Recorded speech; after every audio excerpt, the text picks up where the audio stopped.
What's up mga kapatid? So for today's video ay voice over natin itong foil backdrop na ginawa namin nung kami ay nag-celebrate ng 25th anniversary sa aming simbahan. So dahil bored ako, naisipan ko na lang din itong i-voice over ngayon. Ayan, so yung foil backdrop na yan, ito paano namin siya ginawa. So unang ginawa namin ay yung LED board namin, yung white na yan ay LED board yan. Tapos dinikitan namin siya ng foil and scotch tape. So una namin ginawa yung scotch tape, idikit namin dyan sa may LED board. So yung scotch tape, nung dinikit namin siya ay nakaharap sa amin. Tapos para dumikit din yung scotch tape ay naglagay kami ng mga maliliit lang na mga double-sided tape. Yun na yung ginamit namin. Since magaan lang naman yung tape, magaan lang din naman yung foil na yan, ay okay lang na maliliit lang yung nilagay namin. Para hindi rin masyado madumisan yung LED board kapag tinanggal na namin.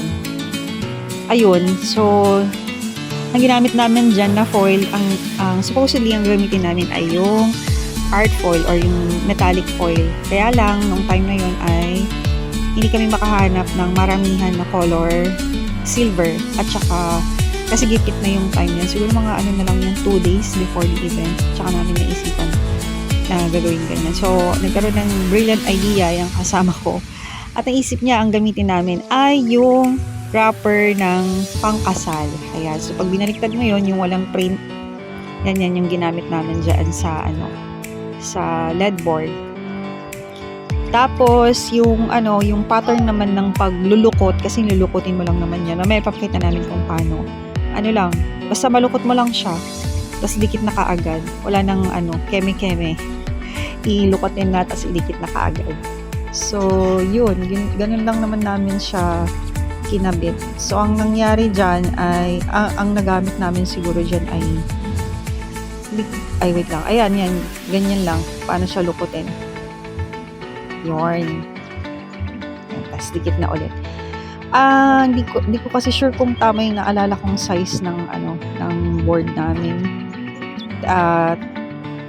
8x10? 10x10 meters. Hindi ko alam. Pero yung nagamit naming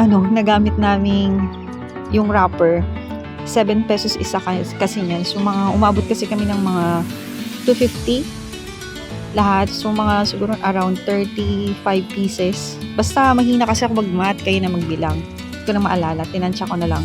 Tsaka inisip ko lang kung yung medyo naalala ko lang. So, yan. Pinilit na lang namin ubusin yung una naming nabili na foil kasi hindi naman namin nabili lahat yan. Mamaya may import kami sa pagtatapos na. Pagchismisan pa. Ayan yung sinasabi ko. So, pangalawang gabi ay sinikap na naming tapusin yung aming decoration. So, may import na kami. Ilan na kami dyan? 5. Puti na lang din at nandyan sila nung time na yan kasi nag-practice. So, tinulungan na lang din nila kami. Yan. So, supportive naman silang lahat habang nagde-decor. So, yung nakita nyo kanina, yung outcome niya. Dahil pangit ang pagkaka-video ko nito, ayan na siya. So, yun lang. Thank you for watching.